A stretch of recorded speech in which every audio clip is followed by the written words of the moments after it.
Guys, গ্রামে আসবো আর ধান খেতে আসবো না এটা তো না।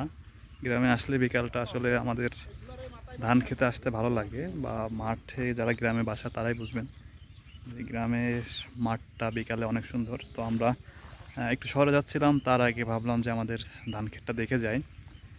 তো এই যে বড় ভাইয়ের সঙ্গে আছি, বড় ভাই ওইদিকে পানি দেওয়ার একটু চেষ্টা করতেছে। তো ধানটা প্রায় থোর হয়ে গেছে, অর্থাৎ ফুলবে ফুলবে, আর হয়তো মাসখানেকের মধ্যে আমরা ধানটা পাবো। তো ধানগুলো এখন আসলে সবুজ হয়ে আছে, দেখতেছেন যে ফুল এসেছে, বা এটা আর কিছুদিন গেলে এই সবুজটা আর থাকবে না। অর্থাৎ যখন ধান হওয়া শুরু করবে তখন এটা সোনালি বর্ণ রং ধারণ করবে, অর্থাৎ ধানটাও সোনালি রং হয়ে যাবে, আপনার গাছের পাতাগুলোও সোনালি রং হবে। তো আমি এখন ধান ক্ষেতের মাঝে আছি। তো এই যে দেখতে পাচ্ছেন যে ধানগুলা সবুজ হয়ে আছে, একটা অন্যরকম একটা ঘ্রাণ আছে এই ধান ক্ষেতের।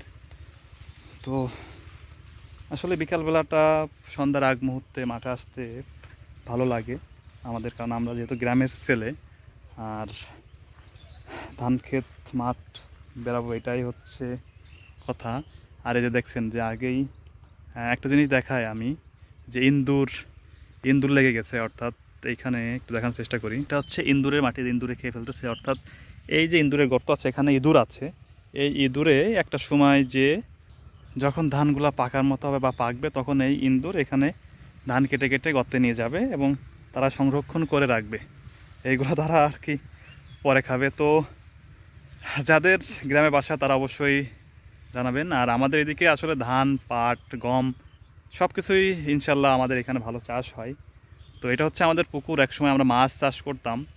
তো সেটা দেখতে পাচ্ছেন এখনও প্রায় বাঁধ বাঁধা আছে, এটার মধ্যে মাছ চাষ করতাম। যে কোনো কারণে এখন পানি কম, সেই কারণে আমরা ধান চাষ করেছি। ইনশাল্লাহ ধান শেষ হইলে আমরা আবার পাট বা অন্য কিছু রোপণ করব।